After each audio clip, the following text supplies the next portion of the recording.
Hello. Welcome to SuperSport Schools Channel 216, bringing you the sports you care about most. Welcome to Cricket on 216. I'm your host, all the way to Andy Swazondo, and I am never alone.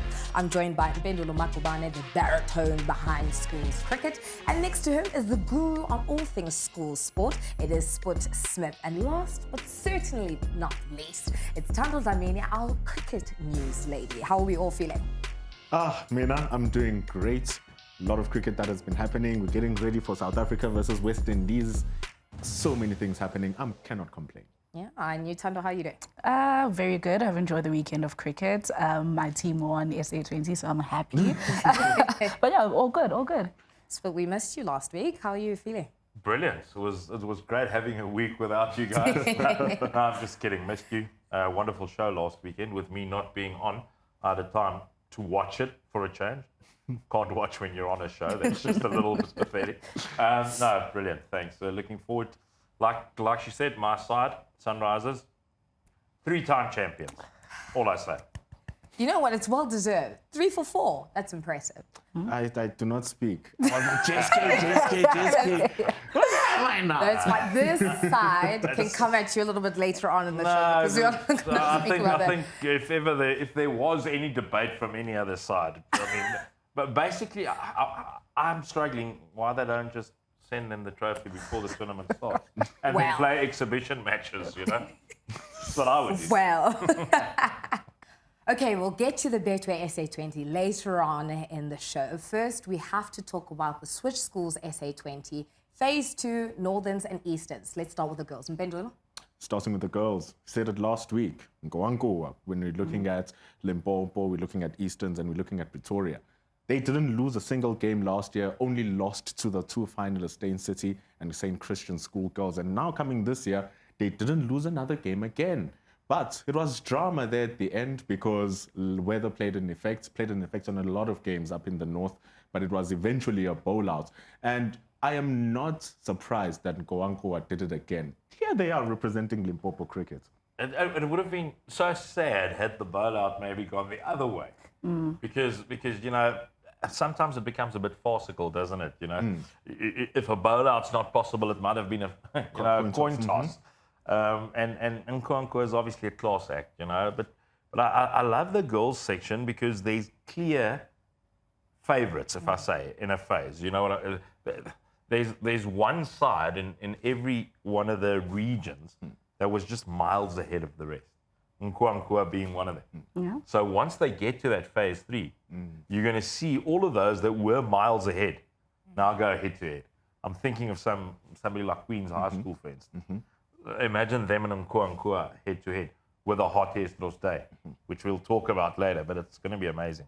I agree. And you, Tandle? Speaking about the bowl-outs, when you look at Ngoangoa's bowling, you have people like Nsovonguna, who came in there. She took 6 for nothing in one of the matches earlier in the day. And you just think about it, like, I've never heard of a bowler not having runs when they take a 5er as well. That's amazing. Honestly, I would have that printed and pasted on my bedroom wall every day just to look at it, just to remind it, like, that is an amazing achievement from the girl. But also, the team, their bowling is phenomenal. They outclassed all their opponents during that week. But the scary thing about a bowl-out, MP, is every bowler in the world these days gets taught to bowl fourth stump. Now all of a sudden, when you have a bowler, it's not as easy as you may think, even for somebody that's just taken 6 wickets, because now you've got to hit the stumps. And sometimes you don't aim at the stumps as a bowler, because you aim at that fourth stump channel. You know, and in girls cricket, I think a bowl-out is easier, because I do think, and this is just my opinion, girls that bowl at the stumps. You actually raise a very critical point, because last year in the Joburg phase, St. David's versus Noordhavel, they had a bowl-out at St. John's. And Corné Botha bowled the bowl-out for Noordhavel, and it was Morteza Manaku with the spin bowler for St. David's. You saw the difference, the pace of Corné. You're just hitting that back of a length, just slightly, for the ball to bounce over the stumps, which are good balls, but it's not the balls that are needed. You guys know who I chuck the ball in a bowler? My opening batter. My opening batter. Give Ollie. Guys, yes, give it to me. Please, No, I'm gonna give it. I was saying to Bendula earlier, I'm going to need a gavel just so that I can. That's enough, guys. Like, attention, please. So, speaking of the boys, right? That's a very nice way to segue into the boys for phase 2 in that final. There was a lot going on there. Do you want to unpack that for us, Spot? Affie's lost to Hansmoor, you know, and surprisingly so for a lot of people, although that Hansmoor side has been threatening for a couple of years. We've got to understand that. They've been building something beautiful at Hansmoor. Affie's was much the fancied side going in alongside Garsfontein. Then Affie's lost to Hansmoor. So getting into that final, it was a bit of a grudge match. But Hansmoor was cruising. They were cruising that final. They needed 12 of 12. And then it all went wrong. Just And all happened when Aiden Shaw was there, because he's been the star of the tournament. Leading run scorer throughout of phase 2, scores of 75, scores of 74, scores of 100 as well in that first game versus Garsfontein. That laid the platform for what Hansmoor were about to do. So when he lost his wickets in that final over of the 18th, that's when it really unraveled for Hansmoor, because Vian Pretorius came in, bowled with beautiful control in the 19th over to tie it up. And then those 3 run-outs in the last over with Zian Lapuskachni's bowling. That turned everything down. Yeah, it's suicide. Suicide by run-out for Hansmoor in the last over, but that's what pressure does. Yeah. And I think it's such a pity, because it would have been lovely to see Aiden Shaw continue on. Tandle, what did you think about that final? I did say last week Affie's is going through, so when Affie's on, I was happy. But also, these matches keep going down to the final over to the final ball. They're very intense, very rough, also from the girls and the boys' side. So if we get this in phase 3 again, it's going to be a very tight competition. Yeah, I agree. And it was really important, I believe, for Affie's to really make it through, because they were in the final last year. They've been playing so great in the Peninsular cricket, them starting this year, awesome. Even in this Schools SA20, they played really well. Hansmoor were matching them. That is what we must understand, and that's why the final became the way that it is. The toughest side in schools cricket to beat is Affie's. Yeah. They never lie down. Okay, now speaking of Affie's, we had another region that was battling it out for a place in the national finals, where Affie's is going to go later on in the year. And we saw a very interesting final take place for the Western Province girls. So let's start there. Bendulo, what happened? Thursday, they make themselves back again to the finals. Last year, they faced Victoria Hub, but Victoria Hub last year were a serious team. They were real problems. So this year, they come back, the work of Daniele Boshoff in the semi-final, scoring a 50 and taking 4 wickets. And then you come to the final, Lisa de Waal. We sang praises about her last year, Sput, and she comes in more matured, a stronger team, and they make it through to phase 3 with a towering performance. Look at that. Especially in the girls' game, individuals can win you this time. Yeah. And that's the thing. And then de Waal and Boshoff, they've got 2 of the better under 19 or under 18 girls cricket players in South Africa. And as does all of the sides going through to phase 3. That's why it's going to be so interesting. You've got a couple of superstars or budgeting superstars in every side. But Hotjes Day also miles ahead of the pack. Miles ahead, you know, in their region. So all of the ladies or girls qualifiers, I feel, has been miles ahead of the rest of the pack. And your quick thoughts, Tandle, about what happened at the Western Province final for phase 2? They came into the final undefeated, so obviously they were coming here to win this. Very big upset for me, obviously, because I had looked at Stellenberg playing really well in that phase 2 finals, but then not to even make the final was a little bit. We had Bridgeton. Well, everything that you thought was going to happen really did. She said, "Swat off something." Didn't happen. Listen, these things happen. Cricket is a very unpredictable sport. that's It could be your day, it could not be your day, but that's the beauty of it. That's very true. You know, if you had to interview Tanda now, she'd say, back to the drawing board. Yeah. It's time for us now to get into the moment everybody's been waiting for, which is how things went for the Western Province boys. This was the live stream game, so there was a lot of excitement around it. But do we want to start us off with this conversation? I'd love to, because there's a certain beauty I want to bring out here. 4 semi-finalists, 3 of them you would traditionally expect in rugby semi-finals. Paul Boys, Paul Khim, Otaniqua. You know, you you would expect Wynberg, Bishops, you know, and then maybe one of those sides to join them, you know, that sort of thing. But for 3 of the 4 sides not to be from Western Province, I think is disappointing for Western Province. So it'll be a Bishop side and a Wynberg side that'll sort of be feeling, where did we go wrong? But don't look at Outeniqua, Paul Boys and Paul Kim as rugby schools. They've got great cricket programs. Paul Boys has Johan Lowe, the former Protea. Paul Kim has Milan Morkel running the show. They're all investing into cricket. I think it's absolutely wonderful that Paul Boys High will be at the Phase 3 finals, and they were very clinical in that final. Agreed. And look, they were really close to making it last year. They had to play a Bishop side, which were really inspired. They had their big guns last year, Bishops, and this year they had to face them again in the semi-final, and it was a close semi-final too, where it came down to the wire, and it was Paul Boys who nailed it through. And I'm sure after they defeated Bishops, they had an innate belief that going into the finals, they're going to make it through. The fantastic batting of Abraham Jacobs, the wonderful bowling of Aiden Butts, and you've been speaking the praises of Raiz Isaacs. Such a well-constructed team coming together for Paul Boys, and finally they're going to have an opportunity to represent Western Cape, and it's going to be a lot of pressure. Like you said, they're not a Cape Town team. They're not a Rondebosch, they're not a Sachs, they're not a Wynberg, they're not a Bishops. So it's going to be really nice to see what they're going to bring out. So, do they rise or will they crumble under the pressure?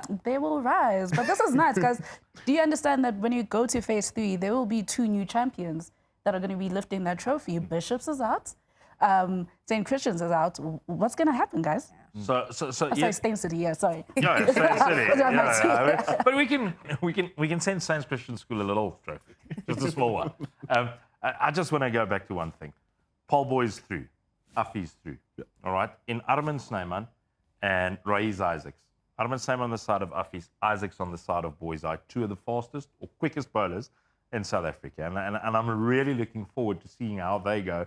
And I love watching them bowl because they bring energy and they just make something happen. And just on that, you know, just finishing off the structures of the Afrikaans, so-called Afrikaans rugby schools, you know, Peter Cronje at Affie's, Frans Kluter running the show at Boys Eye, and then you've got Johan Lowe and guys like Arno van die Kerk involved. They can only get better. That's the scary part. So we're starting to see a little bit of rugby trickling into the cricket. And of course, this is where we end the conversation when it comes to Phase 2 of the Switch Schools SA20. It's time to sip some tea with Tandle, and we'll be back with you after the break.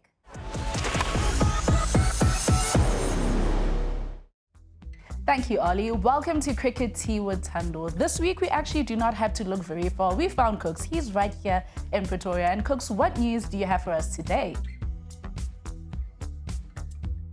Thanks, T. My theme this week is very simple. What is a hat trick? Some people see it as what I have to deal with every week by putting a cap on over this hair. I just know in the team sense is 3 wickets in a row.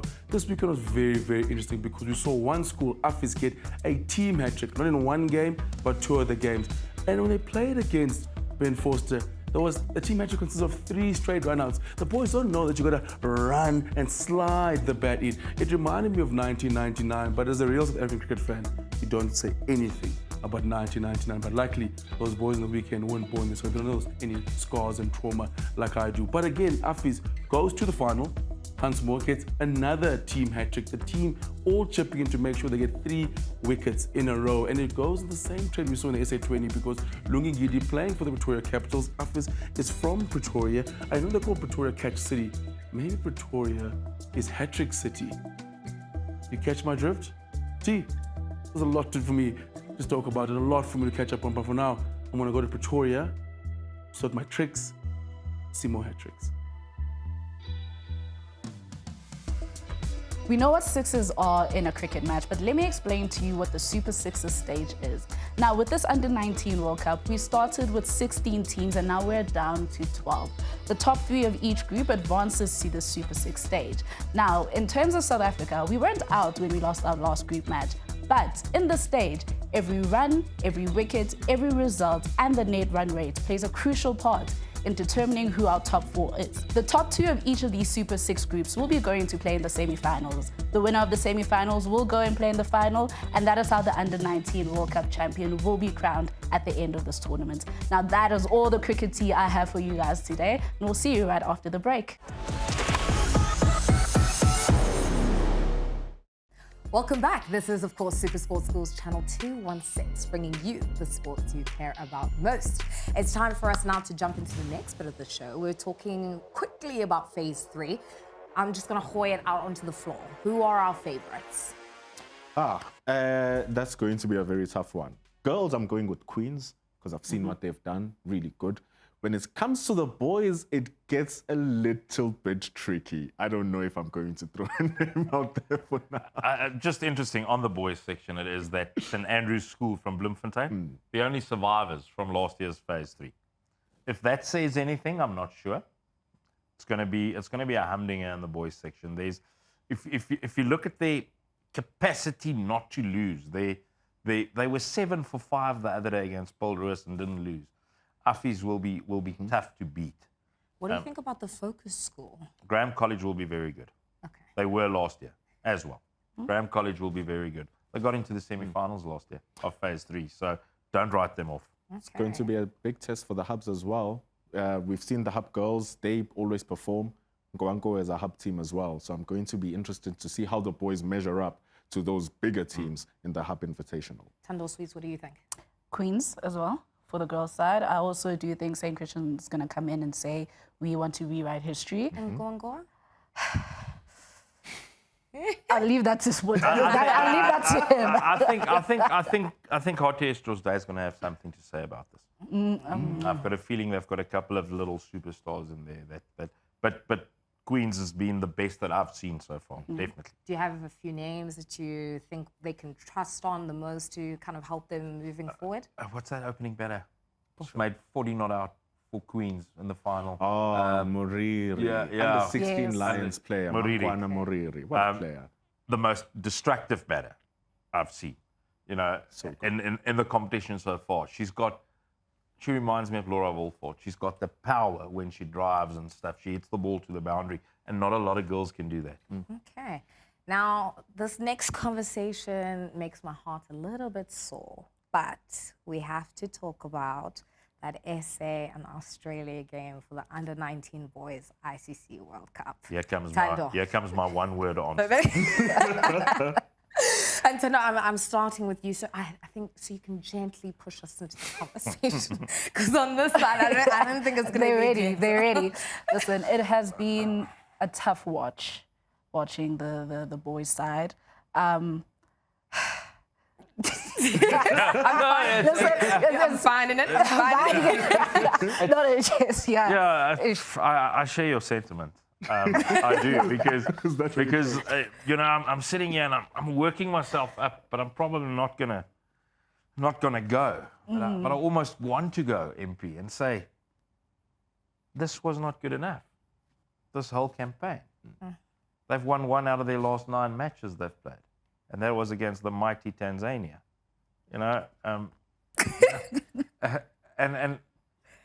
Nothing against Tanzania, and like we discussed before the show, we don't want to be negative. But Yeah. it's very difficult to find positives.